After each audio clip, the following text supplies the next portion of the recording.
Bueno, muy buenos días. Hoy vamos a continuar con estos videos cortos de semiología cardiovascular. En la primera parte vimos un poco mecanismos de producción y teoría unificada de producción de los ruidos cardíacos. Y en esta segunda entrega de lo que vamos a hablar es del primer ruido cardíaco en condiciones normales y en condiciones patológicas. Por un lado es importante que siempre repasemos el ciclo cardíaco, el entrecruzamiento de presiones que, como ya dijimos, es un elemento fundamental. En esta gráfica ustedes pueden observar la presión aórtica, la presión de la aurícula izquierda, la presión del ventrículo izquierdo y los distintos fenómenos hemodinámicos y acústicos que se producen en algunos casos prácticamente en simultáneo. Si ustedes observan el entrecruzamiento de presiones entre el ventrículo izquierdo y la aurícula izquierda, es fundamental en lo que se refiere a la producción del primer ruido cardíaco y a la intensidad de este ruido. Observamos también el entrecruzamiento de presiones entre el ventrículo izquierdo y la arteria aórtica y pulmonar, que van a condicionar el cierre y la apertura de las válvulas sigmoideas aórtica y pulmonar. En esta gráfica en particular está reflejada el entrecruzamiento de presiones entre la aurícula izquierda y el ventrículo izquierdo, y ustedes observan en la parte inferior del gráfico que la producción acústica del primer ruido cardíaco es inmediatamente posterior. Ahora bien, ¿qué características tiene el primer ruido cardíaco? El primer ruido cardíaco en general tiende a ser de mayor intensidad y de menor frecuencia que el segundo ruido. Se oculta mejor en la región del choque de la punta y en el borde izquierdo del esternón, a nivel del más o menos del cuarto espacio intercostal. Y se puede diferenciar en forma más o menos fácil del segundo ruido cardíaco si palpamos en forma simultánea el cuello del paciente y observamos que el primer ruido cardíaco coincide con el pulso carotídeo. Lo mismo pasa si le pedimos al paciente que se coloque en decúbito lateral izquierdo y mientras ocultamos la región precordial palpamos en forma simultánea la zona del choque de la punta. Vamos a notar que el primer ruido cardíaco coincide también con la zona del choque de la punta, con el máximo impulso, y esta es una manera práctica y sencilla de poder distinguirlo del segundo ruido cardíaco. También es importante que sepamos que el primer ruido cardíaco se puede encontrar desdoblado, si bien no todos los autores reconocen este fenómeno. Los que sí lo hacen hablan de que el componente aórtico del primer ruido cardíaco es el responsable, fundamentalmente en los adultos jóvenes, de la producción de este fenómeno acústico de desdoblamiento del primer ruido. El segundo componente en importancia del primer ruido cardíaco es el componente tricuspidio. El componente tricuspidio, producido por la desaceleración de la sangre en el lado derecho del corazón, ¿sí? Desde el ventrículo hacia la aurícula, contra la estructura de la válvula tricúspide. Lo podemos evaluar fundamentalmente cuando le pedimos al paciente que tome aire hondo, ¿sí? Que contenga la respiración. En estas condiciones aumenta el retorno venoso de las cavidades derechas, aumentan las presiones transitoriamente y por lo tanto la intensidad del componente tricuspidio del primer ruido cardíaco también va a aumentar y esta es una forma de ponerlo de manifiesto.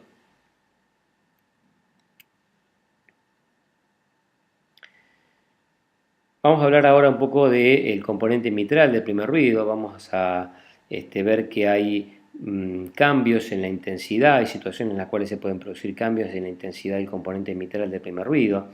También vamos a hablar de los intervalos PR, del electrocardiograma, que pueden afectar la intensidad del primer ruido cardíaco. Y también vamos a hablar algo de las valvulopatías, tanto la valvulopatía mitral, estenosis e insuficiencia, y cómo se comporta el componente mitral del primer ruido cardíaco en cada una de ellas. Las valvulopatías aórticas, fundamentalmente la insuficiencia aórtica, también afectan la intensidad del componente mitral del primer ruido cardíaco.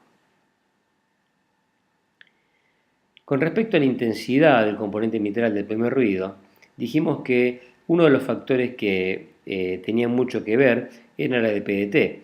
La de PDT era una forma de evaluar la contractilidad del ventrículo izquierdo y era el cambio de presión que se produce dentro del ventrículo en función del tiempo. Entonces, las dos condicionantes más importantes de la DPDT eran la contractilidad del ventrículo izquierdo y la presión dentro de la aurícula izquierda. Fundamentalmente cuando la presión dentro de la aurícula izquierda está aumentada.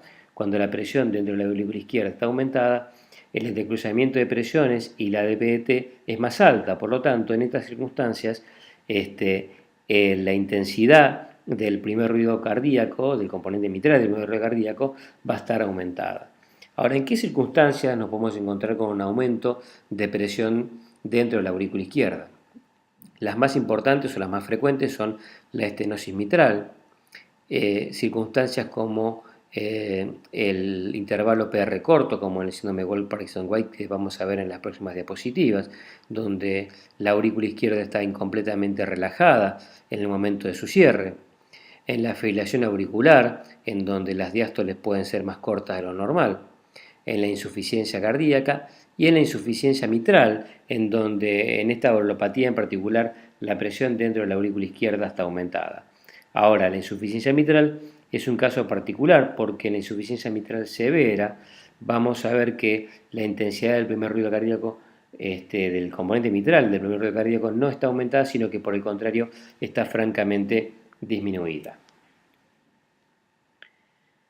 ¿Qué pasa con los intervalos PR y el componente mitral del primer ruido cardíaco? En este caso, en la gráfica ustedes observan un trazado electrobiográfico de un paciente normal, pero vamos a observar que cuando el intervalo PR se acorta, como en la siguiente diapositiva, que se trata de un paciente con un síndrome de Wolff-Parkinson-White. En el síndrome de Wolff-Parkinson-White el intervalo PR es más corto de lo normal, producto de un asa anómalo que conecta el nódulo sinusal con el nódulo auriculoventricular, y ustedes observan también en el trazado que el QRS es más ancho de lo normal. Lo importante acá es que cuando el ventrículo comienza a aumentar la presión, la aurícula izquierda no está completamente relajada, por lo tanto está aumentada la presión dentro de ella y la DPDT se produce a un nivel más alto, ¿sí? Es decir, el entrecruzamiento de presiones se produce a un nivel más alto y por lo tanto la intensidad del componente mitral del primer ruido cardíaco está aumentada, es decir, que en el intervalo PR corto el componente mitral del primer ruido es de mayor intensidad de lo normal.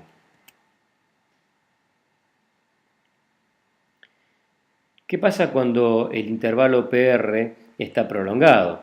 En este caso se trata de un paciente que tiene un bloqueo auriculoventricular de primer grado, donde el PR está prolongado y dura más de lo normal.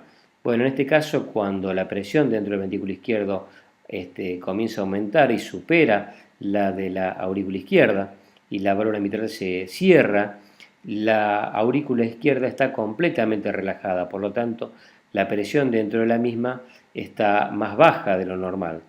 En este caso, donde hay una DPDT más baja y la sangre se desacelera, digamos, a una menor presión contra el aparato valvular mitral, la intensidad del componente mitral del primer ruido cardíaco está disminuida.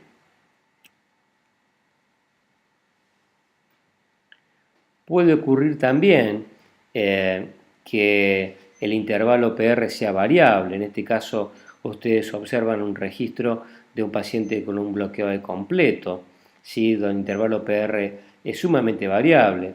También podría ocurrir en un bloqueo AB de segundo grado con fenómeno de Weichenbach, donde el intervalo PR se va prolongando, ¿sí? Y en este caso, la intensidad del primer ruido cardíaco se va a modificar con la duración del intervalo PR, es decir, en los intervalos PR cortos, el componente mitral del primer ruido va a ser de mayor intensidad y cuando el intervalo PR se prolongue va a disminuir la intensidad del componente mitral. Dijimos también que era importante conocer el comportamiento del componente mitral del primer ruido cardíaco en las valvulopatías, fundamentalmente en la valvulopatía mitral y también en la valvulopatía aórtica, en particular en la insuficiencia. En este caso, lo que vamos a ver es un paciente con una estenosis mitral. La causa más frecuente de la estenosis mitral es la agresión reumática, y de eso se trata este paciente. En esta imagen ecocardiográfica ustedes observan una vista que se llama 4 cámaras de punta. Las cavidades que se encuentran a la derecha de la imagen corresponden arriba al ventrículo izquierdo y abajo a la aurícula izquierda, y en la parte izquierda de la imagen se encuentran las cavidades derechas. La estructura que separa el ventrículo izquierdo arriba de la aurícula izquierda abajo es la válvula mitral, una válvula mitral que tiene una apertura que se llama endomo, que es característica de la agresión reumática, que aparte se encuentra engrosada y calcificada. Y en estas circunstancias, el componente mitral del primer ruido cardíaco se encuentra aumentado de intensidad. Si bien se ha postulado clásicamente que esto se produce por un aumento en la intensidad producto de la calcificación de la válvula, en realidad hoy se sabe que es producto de que la presión dentro de la aurícula izquierda está aumentada y por lo tanto la desaceleración de la sangre, de la columna de sangre dentro del ventrículo izquierdo que va a golpear la válvula mitral y la va a cerrar, se produce a mayor presión. Por lo tanto, esa desaceleración más brusca de la sangre produce una mayor liberación de energía y por lo tanto el componente mitral del primer ruido cardíaco en la estenosis mitral está francamente aumentado. Puede ocurrir la excepción que en los pacientes con estenosis mitral de grado muy severo, con áreas valvulares menor a 1 centímetro cuadrado, que es lo que define una estenosis mitral como de grado severo, con una válvula severamente calcificada e inmóvil, el primer ruido cardíaco puede estar inclusive disminuido.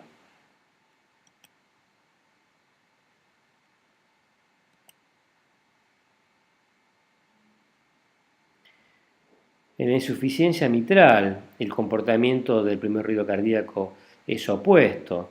En la imagen que ustedes están observando en la pantalla, corresponde a un paciente con una insuficiencia mitral de grado severo. Ustedes lo que están observando es un jet, un regurgitante de sangre desde el ventrículo izquierdo hacia la aurícula izquierda, con un efecto que se llama efecto Coanda. Fíjense que es un jet regurgitante muy delgado, pero que recorre toda la aurícula izquierda, que está aumentada de tamaño. Eso ya les habla de cronicidad, de que es un proceso que tiene cierta evolución. Y en este contexto, el primer ruido cardíaco está francamente disminuido, ¿sí? El componente mitral del primer ruido en particular, debido a que por la dificultad para la coaptación de las valvas de la válvula mitral, la desaceleración de la sangre se produce prácticamente con mucha dificultad, por lo tanto, no hay fenómeno de disipación de energía, ¿sí? En esta situación, y en la insuficiencia mitral, fundamentalmente en la insuficiencia mitral de grado severo, el componente mitral del primer ruido cardíaco está disminuido francamente.